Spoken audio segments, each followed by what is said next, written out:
من الشیطان اللعین الرجیم بسم اللہ الرحمن الرحیم الحمدللہ رب العالمین والصلاة والسلام علی اشرف الانبیاء والمرسلین وخاتم النبیین سیدنا و نبینا و شفیع ذنوبنا و طبیب قلوبنا مولانا و مولد الثقلین جد الحسن والحسین سیدہ شباب اہل الجنہ ابی القاسم محمد و اہل بیتہ الطیبین الطاہرین المعصومین المنتجبین المنتخبین المظلومین ولعنۃ اللہ علی اعدائہم اجمعین من یومنا ھذا الی یوم الدین اما بعد فقط قال اللہ حق سبحانہ تبارک و تعالی فی کلامہ المجید وفرقانہ الحمید وقولہ الحق بسم اللہ الرحمن الرحیم وما ارسلناک الا رحمۃ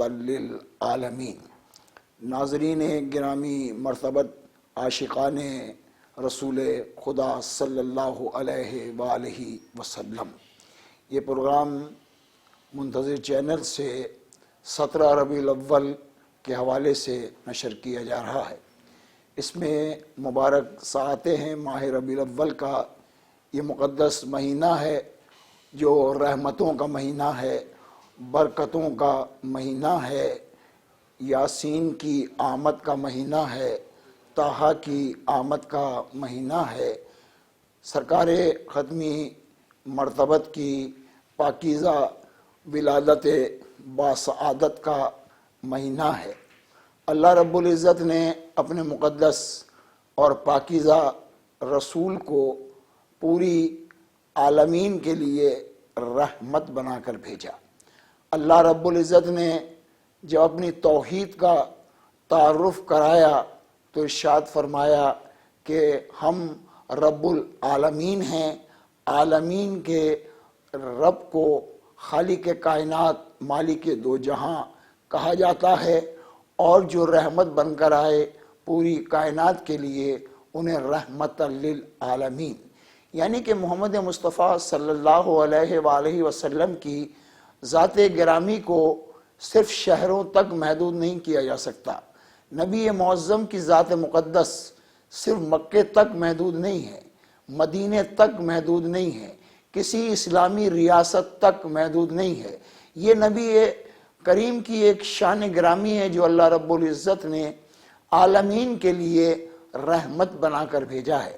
آپ کی زندگی کا ایک ایک لمحہ پوری انسانیت کے لیے رحمت بن کر آیا ہے، اس لیے کہ سرکار ختمی مرتبت کا تذکرہ کلام مجید میں موجود ہے۔ جو مقام اللہ نے اپنے مقدس کلام کو قرار دیا ہے وہی مقام نبی معظم کو اللہ نے عطا فرمایا ہے، اس لیے کہ دنیا والے تیری رفت کا علو کیا جانے، خسرو عرش پہ اڑتا ہے پھریرا تیرا۔ نبی معظم پر اللہ رب العزت نے 6666 آیتیں نازل کر کے نبی معظم کا مقام بتایا ہے کہ نبی پاک پر قرآن مبین نازل ہوا اور آپ نے تلاوت کر کے تمام بنی نوع انسانوں کو محبت کا پیغام دیا، اخوت کا پیغام دیا۔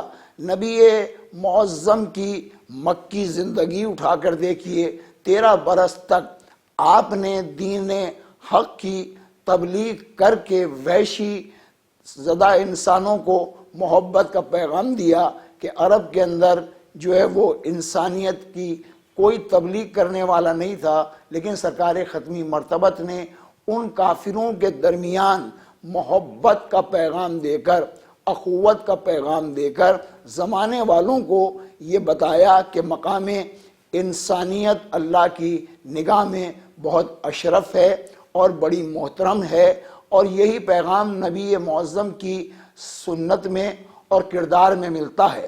لیکن صرف چند لوگوں کے لیے جو ہے وہ انسانی ہمدردی کا پیغام دینا کافی نہیں ہے، بلکہ انسان اگر غریب ہے تب بھی قابل عزت ہے، اور اگر وہ سرمایہ دار ہے تو وہ تب بھی انسان کا احترام ہے۔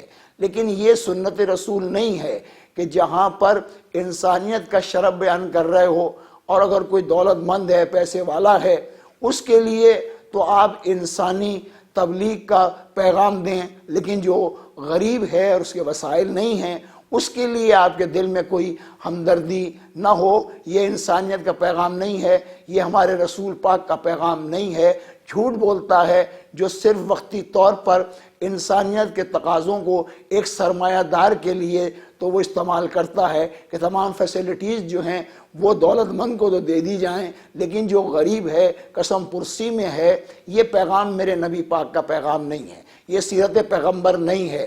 اس لیے کہ ٹیلی ویژن پر آ کر جھوٹ بولا جا رہا ہے کہ چند افراد کو سہولتیں میسر کر کے یہ پیغام دینا کہ صاحب یہ انسانیت کے تقاضے ہیں۔ انسانیت کے تقاضے جو ہیں وہ نبی معظم نے بتایا ہے کہ اگر کوئی غریب ہے تو تقاضے اس کے لیے بھی ہونے چاہیے، اور جو امیر ہے وہ فیسلٹی اس کو بھی ہونی چاہیے۔ یہ ہے ہمارے نبی معظم کا پیغام۔ اس لیے کہ اپنی سیاست کو چمکانے کے لیے پیغام دینا اور بات ہوتی ہے، لیکن نبی معظم کے لیے قرآن نے کہا کہ لقد کان لکم فی رسول اللہ اسوۃ الحسنہ، رسول اللہ کا اسوہ حسنہ تمام بنی نوع انسان کے لیے بہترین نمونہ ہے۔ کامیاب انسان وہی ہے جو سیرت پیغمبر پر عمل کر رہا ہے، جو نبی معظم کے سیرت و کردار پر عمل کر رہا ہے۔ نبی کا پیغام یہ ہے کہ اسلام شخصیت پرستی کا نام نہیں ہے، اسلام جو ہے وہ ہمیں پیغام دے رہا ہے کریکٹر کا، اس لیے کہ اسلام کردار سازی کا نام ہے۔ اسلام میں وہی بلند ہے جو اسلام کی تعلیمات پر عمل کر کے انسانیت کی خدمت کر رہا ہے۔ یہی سرکار ختمی مرتبت کی آمد ہے جو سرکار دو عالم تشریف لا رہے ہیں۔ یہ 17 ربیع الاول بڑی محترم تاریخ ہے، اس لیے کہ معصومین علیہ السلام سے جو تاریخ ولادت باسعادت ہے، امام جعفر الصادق علیہ السلام نے جو سرکار کی آمد کی تاریخ ہم تک پہنچائی ہے وہ 17 ربیع الاول ہے، لیکن یہ پورا مقدس مہینہ ربیع الاول کا رحمتوں کا مہینہ ہے۔ 12 ربیع الاول بھی ہے ابو حنیفہ کے مطابق، امام حنبل کے مطابق، لیکن ہم صرف اتنی بات کہیں گے محبت کے حوالے سے کہ چاہے ابو حنیفہ ہوں چاہے امام حنبل ہوں، یہ شاگرد ہیں امام جعفر صادق علیہ السلام کے۔ تو اب جو تاریخ 17 ربیع الاول کے حوالے سے ہم تک آئی ہے، ہم اسی پر روشنی ڈال رہے ہیں کہ سرکار کی آمد، ورنہ جہاں تک نبی معظم کا آمد کا تعلق ہے تو بھائی دن نہیں تھے، محمد کا نور موجود تھا، نہ فرش تھا، نہ عرش تھا، نہ ستارے تھے، نہ سیارے تھے، یہ محمد کا نور پہلے بھی موجود تھا۔ سرکار ختمی مرتبت نے خود ارشاد فرمایا کہ اول ما خلق اللہ نوری، سب سے پہلے اللہ نے میرے نور کو خلق کیا۔ اب سب سے پہلے کا مطلب یہ ہے سب سے پہلے، زمین سے پہلے، آسمان سے پہلے، چاند سے پہلے، ستاروں سے پہلے، آدم سے پہلے، نوح سے پہلے، انبیاء سے پہلے۔ اسی لیے محمد مصطفیٰ افضل المرسلین بن کر آ رہے ہیں، یعنی کہ تمام نبیوں سے جو افضل قرار پائے اسے محمد مصطفیٰ کہا جاتا ہے، احمد مجتبیٰ کہا جاتا ہے، نبی معظم کہا جاتا ہے۔ اس لیے کہ آدم سے لے کے عیسیٰ تک جتنے نبی آئے، رسول آئے، سب کی نبوتیں محمد مصطفیٰ پر ڈیپینڈ کر رہی ہیں۔ اس لیے کہ اگر سرکار ختمی مرتبت کا نور نہ ہوتا تو پھر کچھ بھی موجود نہ ہوتا۔ یہ سرکار دو عالم صلی اللہ علیہ وآلہ وسلم کی مقدس ساعتیں ہیں، مقدس رحمتوں کا، برکتوں کا، سعادتوں کا مہینہ ہے جو ہمیں دعوت فکر دے رہا ہے، سارے مسلمانوں کو دعوت فکر دے رہا ہے۔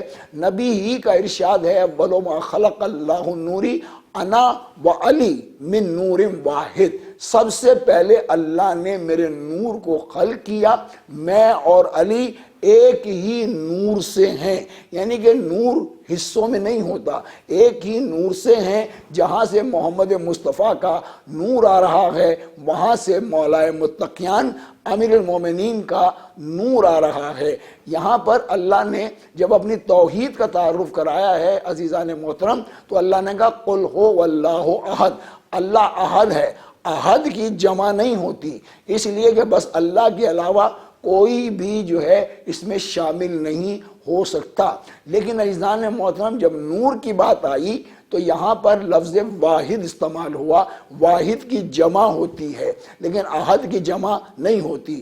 اللہ دو نہیں ہو سکتے، لیکن عزیزان محترم نبی معظم نے، محمد مصطفیٰ نے، احمد مجتبیٰ نے اپنی حدیث کے ذریعے یہ بتا دیا کہ اول ما خلق اللہ نوری انا و علی من نور واحد، یعنی کہ اس سے مراد یہ ہے، واحد سے مراد یہ ہے کہ جہاں محمد مصطفیٰ کا نور ہے وہاں علی کا نور بھی آئے گا، بی بی پاک بطول کا نور بھی آئے گا، حسن ابن علی کا نور بھی آئے گا، حسین ابن علی کا نور بھی آئے گا، اور یہ سلسلہ نورانیت جو ہے یہ حجت خدا تک جائے گا۔ اس لیے کہ وارث جو ہیں، اس لیے کہ اللہ نے نبی کو دو بیٹے عطا کیے تھے، ایک قاسم ایک طیب، لیکن دینے والا بھی وہی ہے اور واپس لینے والا بھی وہی ہے۔ اس لیے کہ اللہ کی مرضی کے بغیر کوئی کام نہ ہونے والا ہے نہ ہو سکتا ہے، اس لیے کہ اس کی شان ہی نبی معظم نے بتائی ہے کہ وہ علی کل شیء قدیر ہے، ہر شے پر جو قدرت رکھتا ہے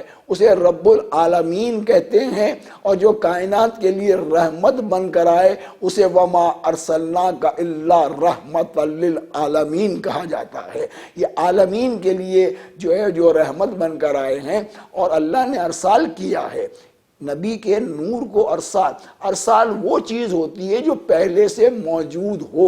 اللہ کی مشیت میں زمین بننے سے پہلے، آدم بننے سے پہلے اللہ کی مشیت میں نور محمد مصطفیٰ موجود تھا، اسی لیے کہ تمام چیزیں لولا کلام خلقت الافلاق، اس لیے کہ اللہ کہہ رہا ہے کہ ہم افلاق ہی کو خلق نہ کرتے، اور نبی کی اگر آمد مقصود نہ ہوتی تو پتہ چلا کہ یہ زمین کو پستی ملی ہے یہ صدقہ محمد مصطفیٰ ہے کا ہے، یہ آسمان کو بلندی ملی ہے یہ صدقہ محمد مصطفیٰ کا ہے، یہ آمنہ کے چاند کا صدقہ ہے، یہ عبداللہ کے یتیم کا صدقہ ہے۔ لیکن سرکار دو عالم جب دنیا میں تشریف لا رہے ہیں تو 17 ربیع الاول کو، لیکن اللہ رب العزت بہترین فیصلے کرنے والا ہے۔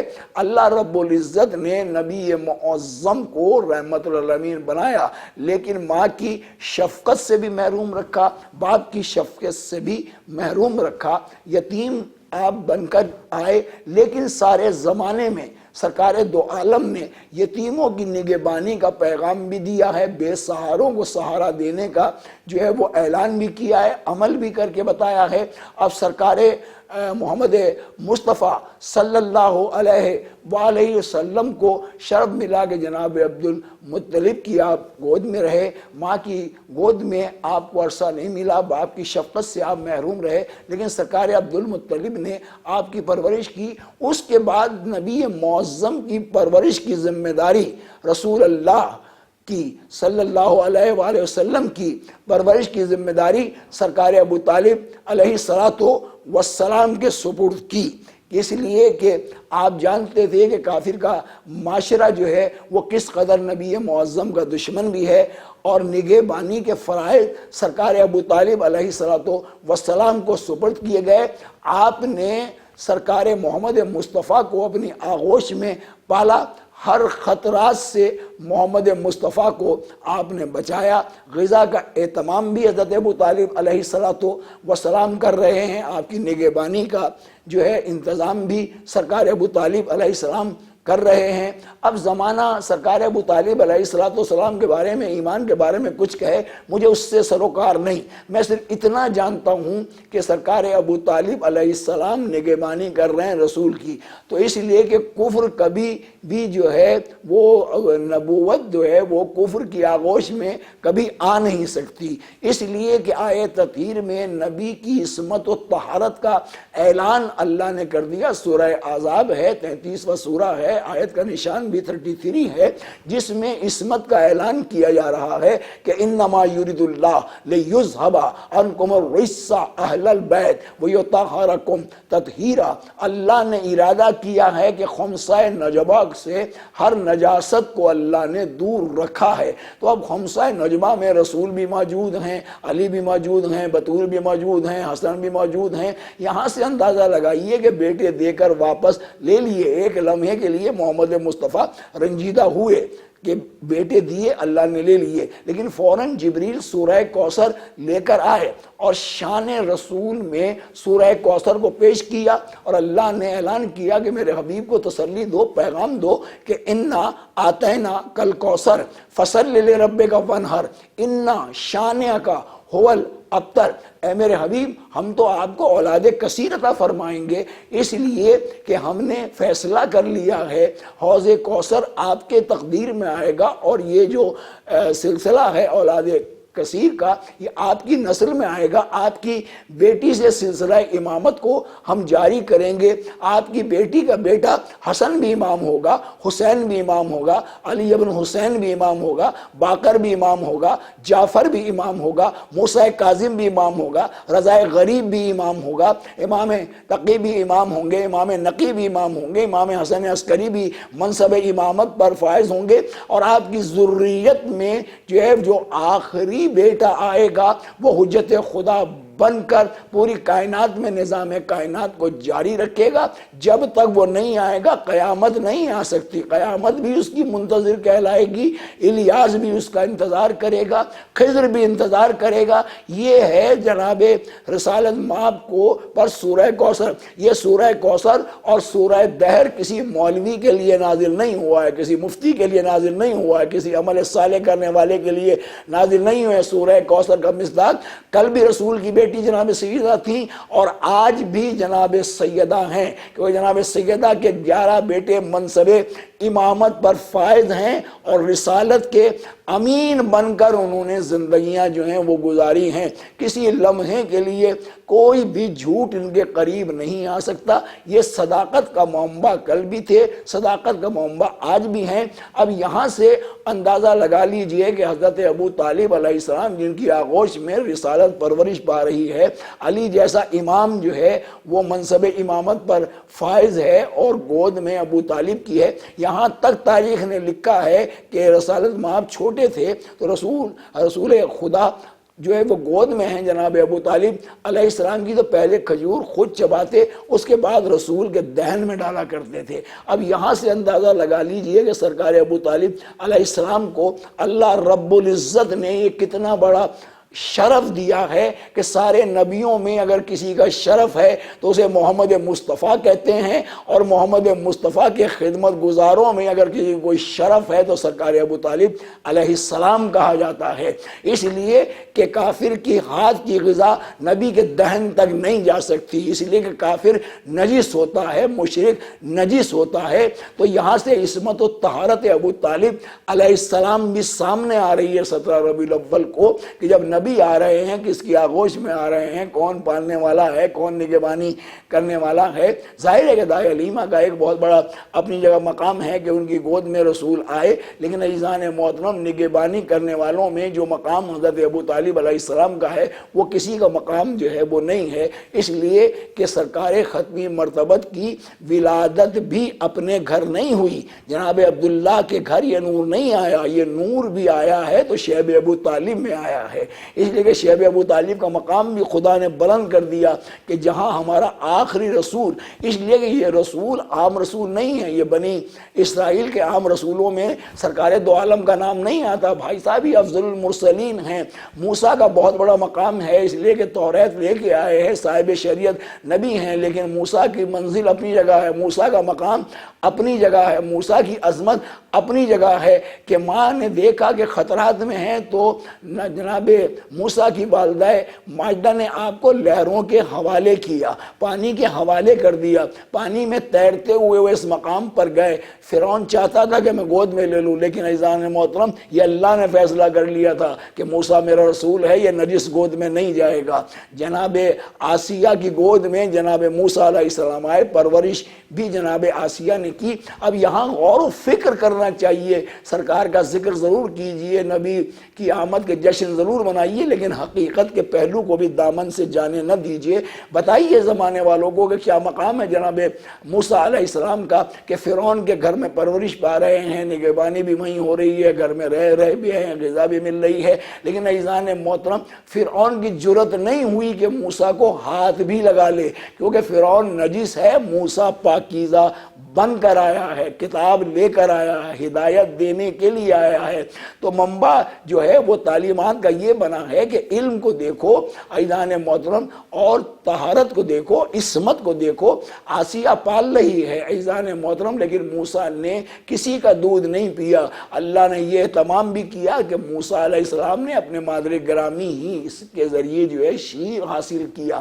لیکن یہاں فیصلہ میں یہ کرنا چاہوں گا عزیزانو، نبی معظم کی آمد کے موقع پر یہ بتانا میں چاہوں گا کہ مجھے اتنا بتا دیجئے عزیزان محترم کہ آسیہ ہے، فرعون کے گھر میں ہے، فرعون کی زوجہ ہے، یہ ساری چیزیں اپنی جگہ ہیں، لیکن قرآن مبین نے جناب آسیہ کو مومنہ کہا ہے۔ یہ مومنہ کیسے بنی؟ تو آپ اندازہ لگائیے کہ جو ایک نبی کو پالے، وہ خاتون جو پرورش کرے، جو نگہبانی کرے، قرآن کی نگاہ میں وہ مومنہ کہلاتی ہے۔ تو پھر فیصلہ کرو، جس کی گود میں خاتم النبیین پرورش پا رہا ہو، احمد مجتبیٰ پرورش پا رہے ہوں، رسول خدا پرورش پا رہے ہوں، تو وہ گود کتنی پاکیزہ ہوگی، وہ ابو طالب کتنا مطہر ہوگا، کتنا پاکیزہ ہوگا کہ جس کی گود میں وما ارسلناک الا رحمت للعالمین، جس کی گود میں پرورش پائے اسے حضرت ابو طالب علیہ السلام کہا جاتا ہے۔ یہ تاریخ کی بددیانتی ہے کہ حضرت ابو طالب علیہ السلام کے بارے میں یہ سوچنا ایمان۔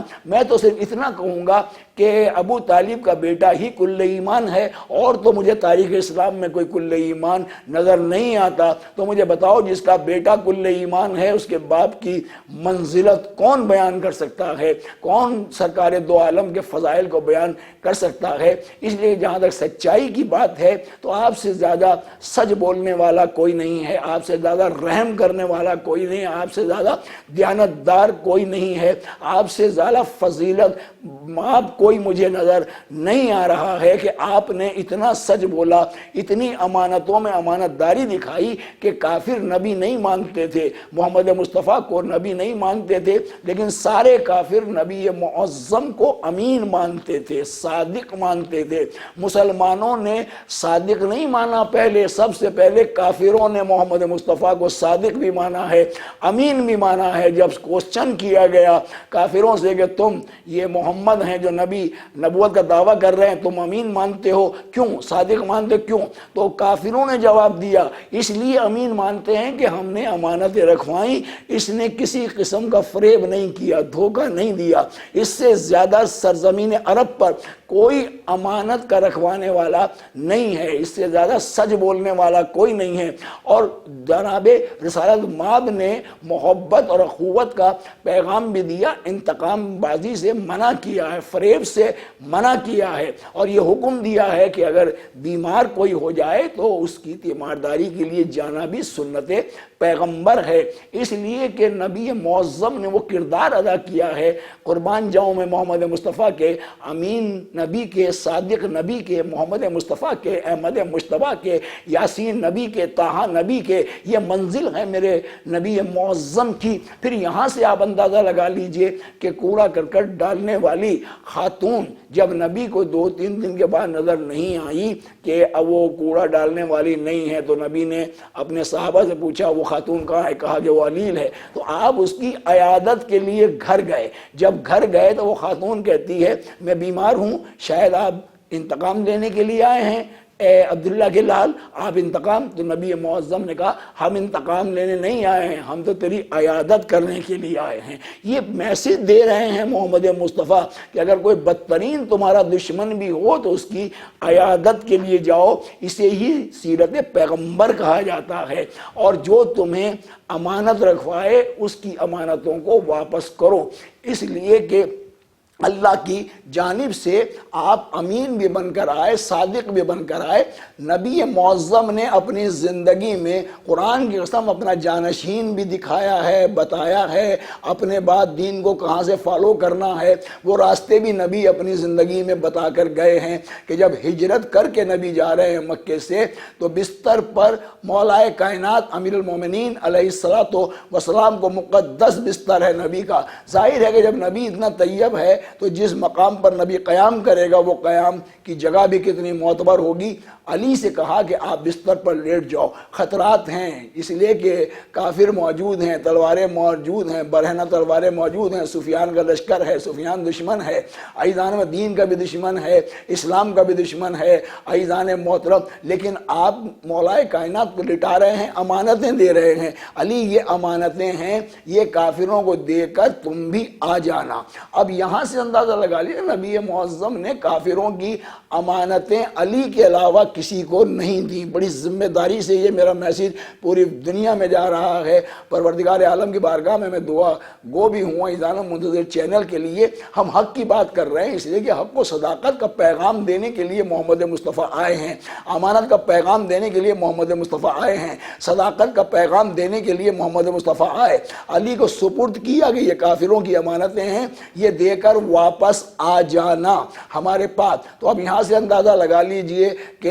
کوئی تاریخ مجھے نہیں ملتی، اسلامی تاریخ چاہے بخاری ہو مسلم ہو، کسی میں سوائے مورخہ میں نہیں ملتا کہ رسول اللہ نے علی کو کافروں کے نام بتائے ہوں۔ نہیں، اس لیے کہ علی جانتے تھے کن کن کافروں کی امانتیں ہیں۔ صرف امانتوں کی بات تک میں کوئی نتیجہ یہ دینا چاہوں گا کہ جو رسول کافروں کی امانت بھی علی کے علاوہ کسی کو دینا مناسب نہیں سمجھتا تو وہ دین جیسی مقدس امانت جو ہے وہ علی کے علاوہ کس کو دے کر جائے گا؟ اسلام کی پاکیزہ خدمت کی امانت کسے دے کر جائے گا؟ پھر یہ غور کرنا ہے، پھر یہ فکر کرنی ہے عزیزان محترم کہ دین کل بھی پاکیزہ تھا، دین آج بھی پاکیزہ ہے، جس کے لیے سورہ آل عمران میں خدا نے کہا ان الدین عند اللہ الاسلام، اللہ کے نزدیک بہترین دین جو ہے وہ اسلام ہے۔ تو اسلام کی بہترین خدمت وہ کر سکتا ہے جو کردار میں سب سے زیادہ بہترین نظر آئے۔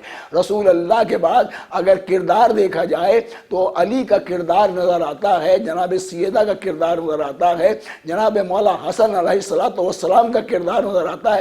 جہاں سچائی ہے، امانت داری ہے۔ آج آپ دیکھیں گے سیرت پیغمبر سے دور جانے والے جھوٹوں پر بھروسہ کر رہے ہیں، سچوں سے اوائڈ کر رہے ہیں۔ آج کے دور میں سچ بولنا بڑا محال ہو گیا ہے، سچوں کا ساتھ دینا بڑا محال ہو گیا ہے۔ لیکن عزیزان محترم سچ کل بھی کامیاب تھا، سچ آج بھی کامیاب ہے۔ آپ دیکھ لیں جتنے دنیا دار لوگ ہیں یہ سب عزیزان میں دنیا کو سب کو سمجھے ہوئے ہیں۔ رسول اللہ نے دنیا کو نہیں سمجھا، رسول اللہ نے ہمیں آخرت کا پیغام دیا ہے کہ آخرت میں خدا کی بارگاہ میں جانا ہے، وہاں سب کچھ تمہیں سوال و جواب تم سے ہوں گے۔ جتنا تم نے ناجائز کام یہاں کیا ہے، جتنی دولتیں تم نے لوٹی ہیں، یہاں تو بچ جاؤ گے لے دے کے، اس لیے کہ ڈیل ہو جائے گی، لیکن اللہ کے گھر میں ڈیل نہیں ہوگی۔ خدا کے یہاں بڑا سخت امتحان ہوگا اور جہنم کے نچلے درجے میں داخل کر دیے جاؤ گے۔ یہ دنیا میں پیسہ کام آئے گا، آخرت کے اندر آپ کا بہترین عمل جو ہے وہ آپ کے کام آئے گا۔ اس لیے میں یہی 17 ربیع الاول کے مہینے پہ، مقدس مہینہ، 12 کا مہینہ بھی رسول کا مہینہ ہے، 17 کا مہینہ بھی رسول کا مہینہ ہے، لیکن 12 17 عزیزان محترم تو نبی تو ہمارا ایمان ہے جب ان کا نور تھا، نہ 17 تھی، نہ 12 تھی، نہ ربیع الاول تھی، نہ ربیع ثانی تھی، جمادی اول تھا، نہ جمادی ثانی تھی۔ اور بھائی صاحب نبی بھی نبی کے صدقے میں یہ جو مہینے خلق ہوئے ہیں یہ میرے محمد مصطفیٰ کا اعجاز ہے۔ ان کے صدقے میں مہینوں کو عزتیں ملی ہیں، شرف ملا ہے۔ اگر نبی نہ ہوتے تو کوئی مہینہ ہی نہ ہوتا، نبی اگر نہ ہوتے تو کوئی سال نہ ہوتا۔ تو یہ نبی معظم کا ذکر کرو کردار کے ساتھ، اس لیے کہ اپنے کردار میں تبدیلی لے کر آؤ۔ یہ نبی معظم نے اپنی زندگی کے اندر جو ہے نبی کو معلوم تھا عزیزان محترم کہ 10 ذی الحجہ کو نبی معظم نے پیغام ساری امت کو دیا. 1,20,000 صحابہ کرام واجب احترام کے درمیان رسول نے بتایا کہ ہم 2-3 مہینے کے مہمان ہیں، پھر پردہ فرمائیں گے، لہٰذا ہم آپ کو ایک منصب بھی دے کر جا رہے ہیں، ایک ہدایت بھی دے کر جا رہے ہیں، ایک صراط مستقیم کا بہترین راستہ بھی دے کر جا رہے ہیں. اور نبی نے یہ اعلان اپنی زندگی میں کیا ہے اور تمام صحابہ کرام واجب الاحترام نے تسلیم کیا کہ نبی نے کہا وَتَعْتَصِمُونَ بِحَبْلِ اللَّهِ جَمِيعًا وَلَا تَفَرَّقُوا، آپس میں تفرقہ مت کرنا، اللہ کی رسی کو مضبوطی سے تھامے رکھنا.